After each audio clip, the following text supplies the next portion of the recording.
देखिए विभाजन तो हम कक्षा 3 से सीखते आ रहे हैं, यूक्लिड भी उसी विभाजन को सिखाता है, बस इसने अपने कुछ नए सुझाव दिए। वो क्या दिए देखिए, समझिए ध्यान से। किन्हीं दो धन पूर्णांक, देखिए धन पूर्णांक उसे कहते हैं जो पूरी संख्या हो और प्लस के हो। धन का मतलब प्लस और पूर्णांक का मतलब पूर्णांक हो।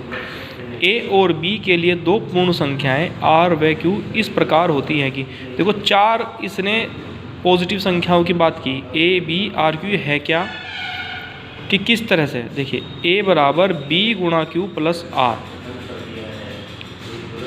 ए बराबर बी गुणा क्यू प्लस आर, जहाँ जो आर है वो या तो 0 से बड़ा है या 0 के बराबर है, पर b से छोटा है, यानी कि ये r इस b से तो छोटा है पर 0 से बड़ा या 0 के बराबर है।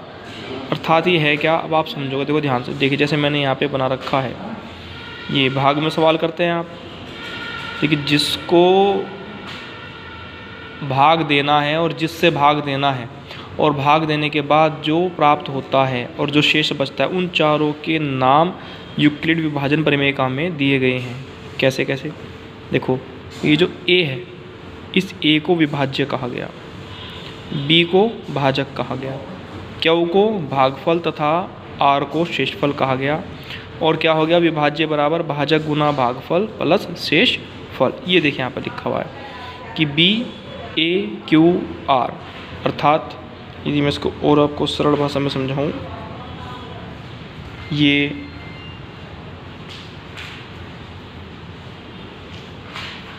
आपका विभाज्य, भाजक, भागफल, और करने के बाद जो प्राप्त होता है उसे कहते हैं हम शेषफल। ठीक, देखो जैसे यहाँ पे लिखा है आपका कि आप 20 को 3 से भाग दीजिए, तो उसे ऐसे तो लिखेंगे हम, ये विभाज्य हो गया 20, भाजक हो गया 3, अब यहाँ पे भागफल और शेषफल क्या आएगा, देखो हमारा 6 बार चला 18, ये तो हम कक्षा 3 से सीखते आ रहे हैं, और देखो यही इसने यहाँ पे समझाया आपको।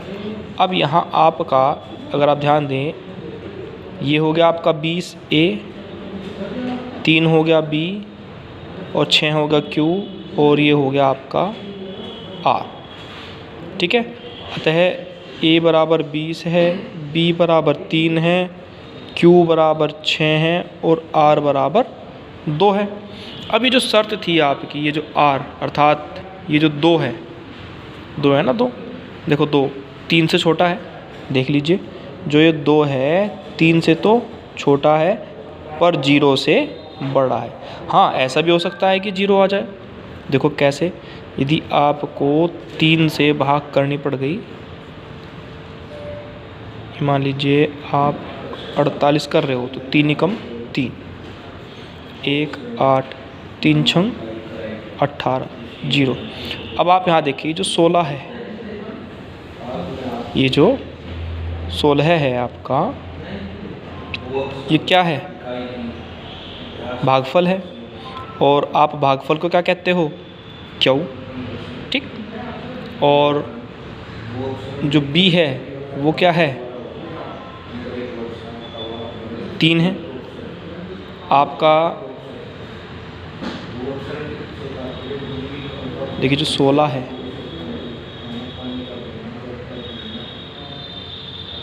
जो शेषफल है आपका वो तो 0 है ना, छोड़िए, तो आपको पता लग गया कि शेषफल क्या आ सकता है, 0 आ सकता है, अर्थात ये 0 के बराबर भी हो सकता है।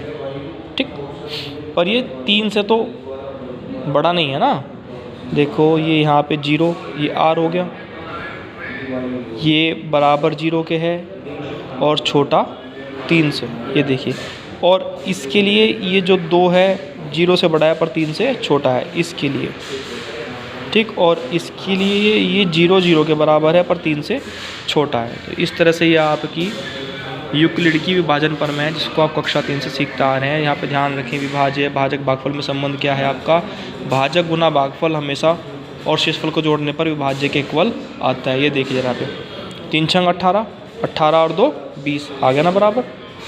देख लीजिए 3 छंग 18 और 2 20। ठीक, चलिए अब आगे बढ़ते हैं।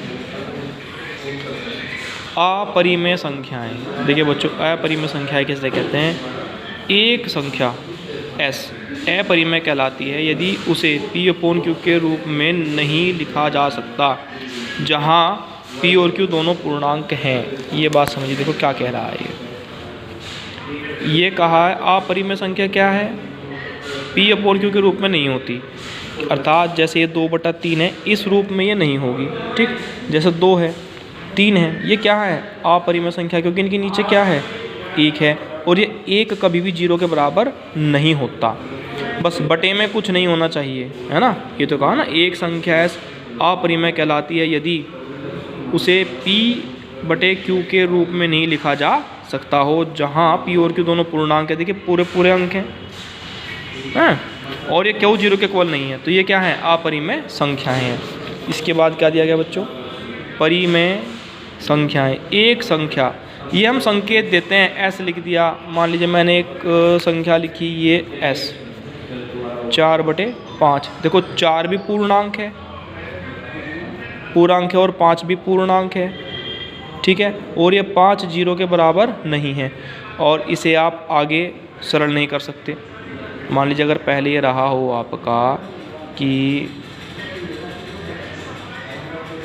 40/50, देखो जस्ट चुक 40 50 से कट के आ गया है, तो आगे तो नहीं कट पा रहा ना ये, तो ये आपका क्या है? ये एक तरह से परिमेय संख्या है जिसमें p और q के रूप में है। ये p हो गया और ये q हो गया। एक संख्या s परिमेय कहलाती है यदि उसे p और q के रूप में लिखा जा सकता है जहाँ p तथा q दोनों क्या है? पूर्णांक है, और ये नीचे वाला कभी भी 0 नहीं हो सकता। ये जो नीचे की संख्या है बच्चों, कभी 0 नहीं हो सकती। अगर ये कभी 0 हो गई तो वो अपरिभाषित हो जाएगा। बात ध्यान से समझिए, क्या हो जाएगा? अपरिभाषित हो जाएगा।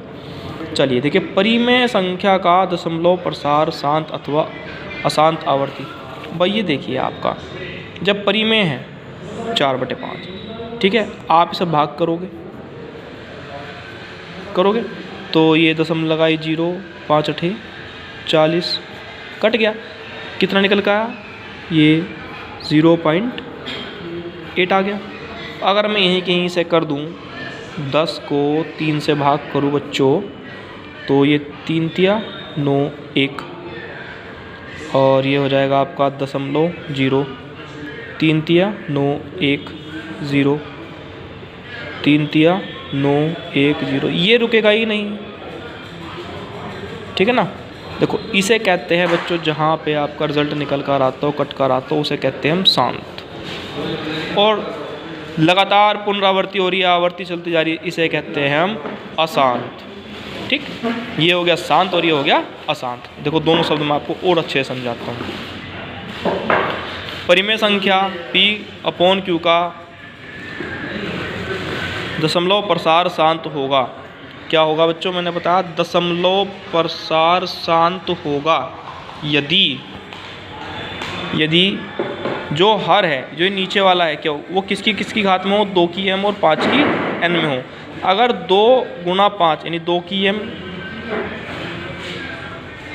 और 5 की n में है तो वो शांत होगा, और अगर वो 2 की 5 की n में नहीं है तो वो अशांत होगा। देखो ये भी मैं आपको समझा दूँ। यहाँ पे क्या लिखा बच्चों मैंने? देखो 5 लिखा ना, तो जो 5 है वो 5 की घात 1 लिखी जा सकती है और 2 की घात 0, क्योंकि किसी की भी घात 0 होगी तो उसका मान क्या होगा? 1 होगा। देखो 5 की घात 1 और 2 की घात 0, तो ये क्या हो गया? 5 की m और 2 की n। देखो ये तो कह रहा है ये हमें कि 2 की m और 5 की n के रूप में हो। ये देखो 5 की m और 2 की n अगर इस रूप में है तो वो क्या कहलाएगा? क्या कहलाएगा? वो शांत। और अगर वो इस रूप में नहीं है तो वो क्या कहलाएगा? अशांत। देखिए जो 9 है वो 3 की 2 है, ना ही तो उसमें 5 की n है और ना ही इसमें 2, कोई भी नहीं है ना दोनों में से। ठीक है, तो इसलिए क्या है? अशांत है। देखो मैंने समझाया भी है कि जैसे मान लीजिए 17/90 है, 17/90, तो जब हमने 90 के गुणनखंड किए 2 से 45 बार, 3 से 15, 3 से 5, ठीक, देखो ये बैठ गया 2, 3 की 2 5, ये बराबर नहीं आया ना 2 की हम 5 के, क्योंकि बीच में फालतू आ गया 3 की घात 2। तो हम गुणनखंड से समझ सकते हैं कि यदि वो 2 की m और 5 की n केवल 2 और 5 की घात में ही हो तो वो शांत होगा। अगर वो 2 और 5 के अलावा किसी और घात को देता है तो वो अशांत होगा। अतः परिमेय संख्या क्या है? अशांत है। ठीक है, तो अब